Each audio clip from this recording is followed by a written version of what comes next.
Story की starting होती है लेडी सुनाटे के घर से, जहाँ नारुतो भी होता है। नारुतो और लेडी सुनाटे दोनों कजन्स होते हैं। लेडी सुनाटे नारुतो की देखभाल किया करती थी। देन एक सुबह लेडी सुनाटे नारुतो को बोलते हैं कि नारुतो कल से तुम्हारी एकेडमी स्टार्ट होने वाली है, जिसको सुनकर नारुतो खुश हो जाता है और बोलता है कि मैं एक दिन बहुत स्ट्रॉन्ग निंजा बनूंगा। देन अगले दिन वो एकेडमी पहुंचता है। क्लास भरी हुई थी। इरुका सेंसेई ने सबसे फर्स्ट हुआवे का नाम पूछा। सब बच्चे एक साथ बोले हाशिरामा सेंजू। नारुतो बिना डरे खड़ा हुआ और बोला मेरे ग्रैंडफादर थे वो। ये सुनकर पूरी क्लास चुप हो गई। इरुका सेंसेई को लगा कि नारुतो मजाक कर रहा है। फिर इरुका सेंसेई ने सेकंड होकागे का नाम पूछा। सब ने बोला तोबिरामा सेंजू। नारुतो फिर कामली बोला वो भी मेरे ग्रैंडफादर जैसे ही थे। क्लास में पूछी शुरू हो गई। सब नारुतो को घूरने लगे। इरुका थोड़ा गुस्सा हुआ और बोला नारुतो ऐसे मत बोलो, सीधा नाम लो। फिर उन्होंने थर्ड होकागे का नाम पूछा। नारुतो ने करेक्टली जवाब दिया हिरोजिन सारुटोबी। इरुका ने थोड़ा रिलैक्स किया, लेकिन जब फोर्थ होकागे पूछा गया तो नारुतो ने बोला मिनाटो नामिकाजे, वो मेरे फादर थे। ये सुनकर जैसे क्लास पर बिजली गिर पड़ी हो। सब स्टूडेंट शॉक हो जाते हैं। लोग सोच रहे थे कि नारुतो के फादर होकागे थे और उसकी मदर ओजुमाकी क्लैन से थी। मतलब वो सेंजू और ओजुमाकी दोनों ब्लड लाइन से जुड़ा हुआ लड़का है। उसी क्लास में सासुके भी बैठा था। उसकी आंखों में पहली बार जेलसी दिखी। कुछ गर्ल सासुके को कूल समझती थी तो कुछ नारुतो की तरफ अट्रैक्ट होती थी। उस दिन से कोनोहा एकेडमी में नारुतो अलग नजर से देखा जाने लगा। एकेडमी के दिन धीरे धीरे आगे बढ़ने लगे। नारुतो और सासुके हर क्लास हर ट्रेनिंग सेशन में एक दूसरे के सामने आते रहे। सूरिकेन प्रैक्टिस हो या चाक्रा कंट्रोल, दोनों पूरी जान लगा देते थे। सासुके बाहर से ठंडा रहता था पर उसके अंदर गुस्से और जैसे की आग जलती रहती थी। उसे लगता था कि सब नारुतो को सिर्फ उसकी ब्लड लाइन की वजह से ज्यादा टेंशन देते हैं। नारुतो को ये सब समझ नहीं आता था। वो बस कम्पीट करता रहता था। कुछ लड़कियां सासुके को कूल समझती थीं, जबकि कुछ नारुतो के चीयरफुल नेचर से अट्रैक्ट होती थी। ये बात राइवलरी में और तीखापन ला देती थी। एक दिन प्रैक्टिस फील्ड में सासुके और नारुतो की छोटी सी फाइट हो गई। इरुका ने दोनों को रोका, जिसके बाद सासुके ने गुस्से में बोल दिया कि ब्लड से कोई स्ट्रॉन्ग नहीं बनता है, पावर खुद बनाना पड़ता है। नारुतो ने शांत आवाज में जवाब दिया और ब्लड बिना मेहनत के बेकार ही होता है। दोनों की आंखों में एक दूसरे के लिए रिस्पेक्ट भी था पर गुस्सा भी। दिन बीतते गए। नारुतो मुकोटोन बेसिक्स पर काम करता और चाक्रा को कंट्रोल करना सीखता। सासुके शारिंगन की ट्रेनिंग में अपना फोकस बढ़ाता था। हर बार दोनों का स्कोर टॉप पर होता था। कंपटीशन ने दोनों को और तेज बना दिया। कभी जीत नारुतो की होती थी तो कभी सासुके जीतता था। जीत के बाद दोनों एक दूसरे को घूरते रहते थे, पर दिल में ये भी सोचते थे कि बिना राइवल के वो दोनों इतना ग्रो नहीं कर पाते। धीरे धीरे उन पर कोनोहा के फ्यूचर राइवल्स का टैग लग गया। टीचर्स उन्हें स्पेशल व्यू से देखने लगे थे। दोनों जानते थे कि उनकी फाइट सिर्फ मार्क्स या ट्रेनिंग तक लिमिटेड नहीं रहेगी। ये फाइट फ्यूचर में लेजेंडरी होने वाली थी। राइवलरी में भी एक चुपचाप दोस्ती उभर रही थी। एकेडमी ग्रेजुएशन के बाद नारुतो और सासुके गेनिन बने और टीम 7 में ककाशी के साथ आ गए। पहला ट्रेनिंग डे ही टफ था। ककाशी ने उन्हें टीम वर्क का लेसन दिया, पर दोनों नेचुरली लीडर बनना चाहते थे। पैरेलल ट्रेनिंग शुरू हो गई। नारुतो घर पर सुनाटे से ट्रेनिंग लेता था और हाशिरामा के स्क्रोल्स पढ़ता था। वुड चाक्रा को शेप देना उसके लिए मुश्किल था, पर धीरे धीरे छोटे प्लान उगने लगे थे। सुनाटे उसे पेशेंस और कंट्रोल सिखाती थी। नारुतो समझ गया कि सिर्फ पावर से नहीं होता है, उसे बैलेंस भी करना होता है। दूसरी तरफ सासुके अपने क्लैन कंपाउंड में इटाची और फुगाको से ट्रेनिंग करता था। फायर टेक्निक्स, स्पीड ट्रेनिंग और आई फोकस पर काम करता था। हर एक सेशन में उसे मादर का ओल्ड कॉम्बैट पैटर्न सिखाए जाते थे। सासुके को लगता था कि वो हिस्ट्री रिपीट करेगा, पर इस बार वो जीतने के लिए लड़ेगा। मिशन के बीच दोनों कभी साथ फाइट करते, कभी 1-on-1 कंपटीशन करते। ककाशी दूर खड़े उन्हें देखता था और सोचता था कि उनके सामने दो फ्यूचर लेंस ग्रो कर रहे हैं। नारुतो टीम को प्रोटेक्ट करता, जबकि सासुके टारगेटेड स्ट्राइक लेता। दोनों अपोजिट स्टाइल के थे, पर परफेक्ट कॉम्बो बन जाते थे। रात में नारुतो ट्रेनिंग करते वक्त अपने ग्रैंडफादर हाशिरामा को याद करता था। सासुके अकेले बैठकर इटाची की बातें याद करता था और अपने क्लैन को ऑनर के लिए स्ट्रॉन्ग बनाना चाहता था। टीम 7 धीरे धीरे परफेक्ट होती जा रही थी। नारुतो और सासुके दोनों समझते थे कि गेनिन बनना सिर्फ बिगिनिंग है, असली बैटल अब आने वाली है।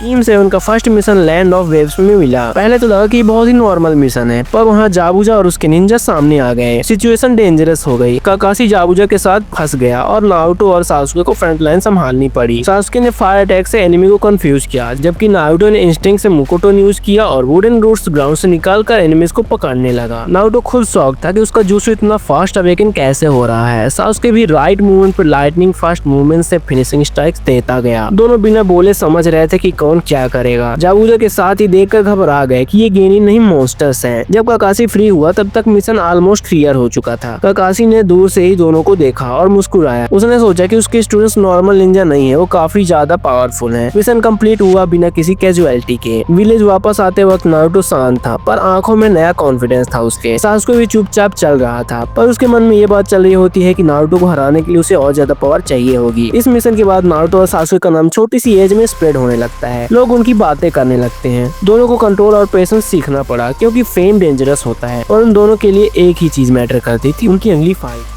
चोनिन एग्जाम स्टार्ट होता है और चोनिन एग्जाम के फाइनल स्टेज में नारुतो वर्सेस सासुके होता है। स्टेडियम भरा हुआ था, पूरा कोनोहा दोनों राइवल्स को देख रहा था। बेल बजने के साथ ही फाइट शुरू हो गई। नारुतो ने मुकोटोन से वुडन शील्ड्स और विंग्स क्रिएट किए। सासुके ने फायर स्टॉर्म और हाई स्पीड स्ट्राइक से उन्हें तोड़ना शुरू किया। हर राउंड के साथ पावर और बढ़ती गई। बैटलफील्ड धीरे धीरे रबल में बदल गया था। लोग सीट्स पर खड़े हो गए। फाइट 1 आवर से खींचकर 8 आवर तक चली गई। दोनों थक गए थे पर पीछे हटने का नाम नहीं ले रहे थे। आखिरी मूव में दोनों ने फाइनल अटैक्स लॉन्च किए और एक ह्यूज ब्लास्ट के बाद दोनों जमीन पर गिरे पड़े हुए मिले। जजेस ने डिक्लेयर किया कि ये मैच ड्रॉ हो गया है। हॉस्पिटल में नारुतो आंखों में आंसू लिए बोला कि वो और पावरफुल बनना चाहता है। सासुके भी अपने घर में चुपचाप बैठा था और सोच रहा था कि वो नारुतो से पीछे नहीं रहेगा। दोनों अलग थे पर फीलिंग सेम थी। दोनों को ही स्ट्रेंथ चाहिए थी। देन उसके बाद जिराया नारुतो को ट्रेनिंग के लिए ले गया। सेज बेसिक्स, चाक्रा कंट्रोल और मुकोटो स्टेबिलिटी पर फोकस चलने लगा। नारुतो दिन रात मेहनत करता था। उसके हाथ से बड़े ट्रीज समन होने लगे थे।